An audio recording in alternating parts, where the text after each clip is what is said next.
سلام سلاطین، حالتون چطوره؟ دوستای گلم خیلی خوش اومدین به این ویدیو.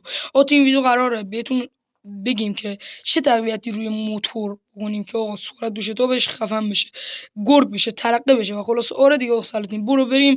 دو نوع آقا تقویت ها میشه. یکی بیرونی که آسونه، خودتون میتونید انجام بدید، نیاز نیست تعمیر کار و اینو، و قیمتش هم ارزونه، بین 100 تا 200 هزار تومانه. ولی آقا بعدیش داخلیه. یعنی چی داخلی؟ یعنی سلاطین انجین، یعنی اونجا داخل انجین هم میخوایم آموزش بدیم چطوری تقویت بکنید. برو بریم. آره آقا خلاصه برو بریم. اولین تقویتمون چیزی نیست به جز شمع سپلاتین یا سوزنی.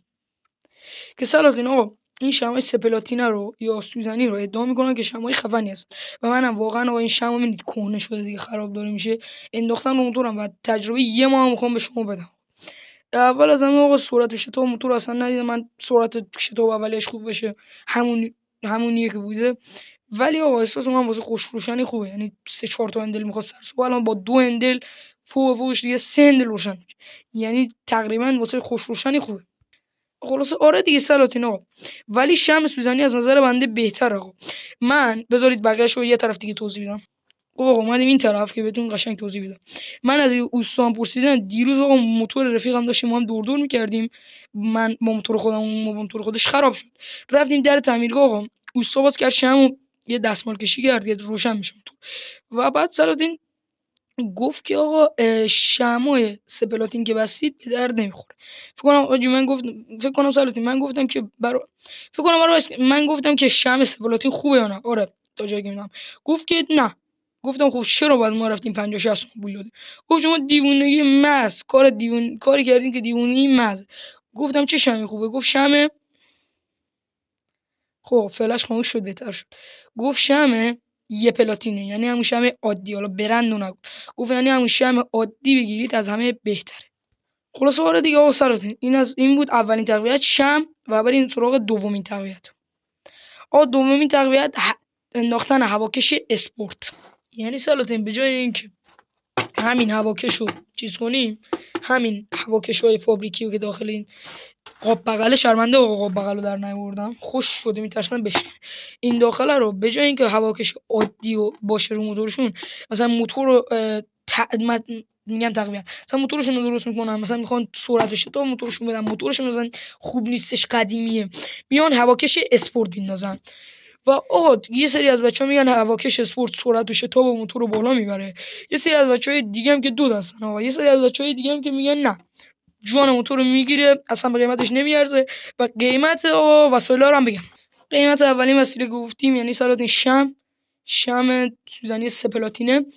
من گرفتم 60 تومن، حالا 55 60 اینا متفاوته.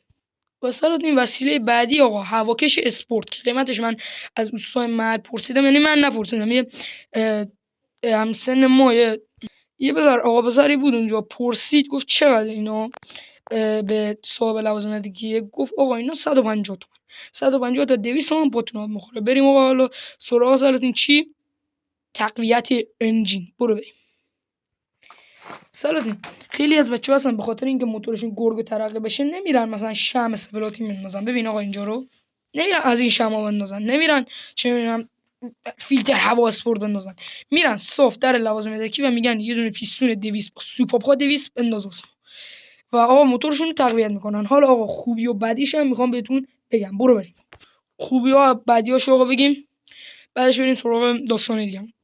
آقا خوبی و بدی انداختن پیستون 200 رو الان بهتون میگم. رینگو پیستون 200 با سوپاپ و اینا. سلامتون یک خوبیش مزایا اینه که آقا موتور سرعت و شتابش نسبت به قبل گرگ میشه، خیلی خفن میشه، موتور ترقه میشه. و دو اینه که چی؟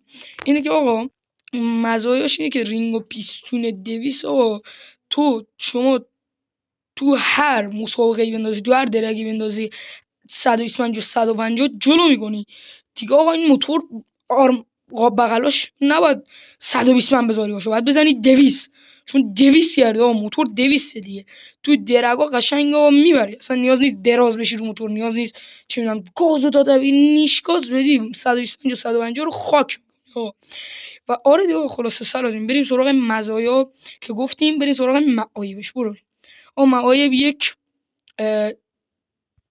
قیمت زیاد کم کم با پیستون و 200 و اینا بخوای بندازی با پولش و اینا که بخوای بدی با سوپاپ و اینا فکر کنم 3 تومانی بود بخور قشنگ 3 تومن عادی 120 من جواب من تعمیر کردم 3 و 500 ازم گرفت شد باورتون نشه دنده تایم و اینا هم بود البته 3 تومن واسه 200 اونم بیفته چون بلغور باید بخوره تراشیده بشه داخل سیلندر آقا بریم سراغ اولین موایبش گفتیم بریم سراغ دومین موایبش آقا بعدیش اینه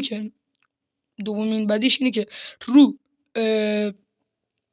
تنه 120 شما سواری نه رو تنه 200 سی سی موتور آقا به لرزش میفته لرزش بیشتر میشه و دوم این که آقا بوشای توپی شما که اونجا میبینید آقا براتون زوم کردم اون بوشای توپی هم زودتر اینا بوشای توپی هم زودتر خورده میشن چرا چون موتور آقا 200 کردی شما دیگه آره و خلاصه آره دیگه آقا سراته بوشاتون زودتر خورده میشه چون یه دونه کلاچ بر بکنی یکی از بوشا تیکه تیکه میشون تو ولی رو 120 اینجوری نیست آقا بوشات اصلا خراب نمیشن کمی کم هر 6 7 ماه یک بار میخواد بری عوض کنی چه رو 125 احسان چه رو پرواز چه پیشرو چه رو بهتر فرق نداره هر برندی کلا آقا 125 موتوری که نه نیاز به بوش توپی زیاد داره نه نیاز به روغن موتور نه هم نیاز به رسیدگی زیاد اصلا نه روغن موتورشو میخواد زود به زود عوض بکنی نه چه میدونم بوش توپیاشو نه وسایلشو خلاصه آره دیگه آقا 200 چرا میگن خرج داره یکی از خرجاش همین بوش توپیه با روغن زود روغن هر یک ماه یه بار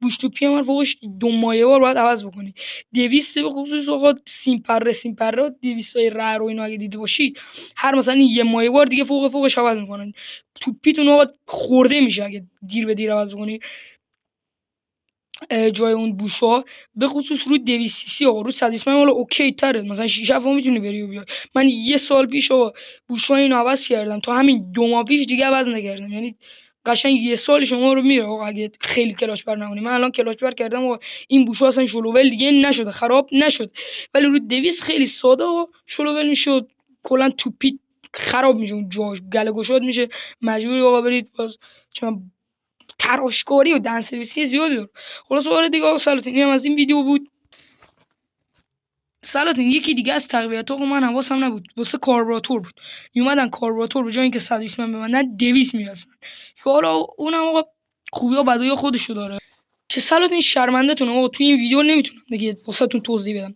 چرا چون ویدیو الان اگه شما نکنم 8 دقیقه اینو رکورد آره 7 دقیقه بگم 50 60 ثانیه باشه دیگه تقریبا 8 دقیقه دیگه اگه بخوام توضیح بدم کم کم ویدیو میره 15 16 دقیقه و دیگه آقا نمیخوام وقتتون رو بگیرم هم دیگه آقا هوا سرد تو این هوا سرد دیگه بیرون نشینی آقا 2 ساعت حرف بزنیم واسه کاربراتور آقا ویدیو بعدی که فردا شب میاد به احتمال زیاد فردا شب میبینید دیگه آقا که خوبی و بدیاش چیه قیمتش چجوریه اگه بخوایم بندازیم چطوری بندازیم و آقا گرون میفته واسمون یا ارزون و مزایای معایبش هم میگیم واسهتون سلاطین عشق من تو ویدیو بعدی یا حتما ببینید که درباره کاربراتور خدا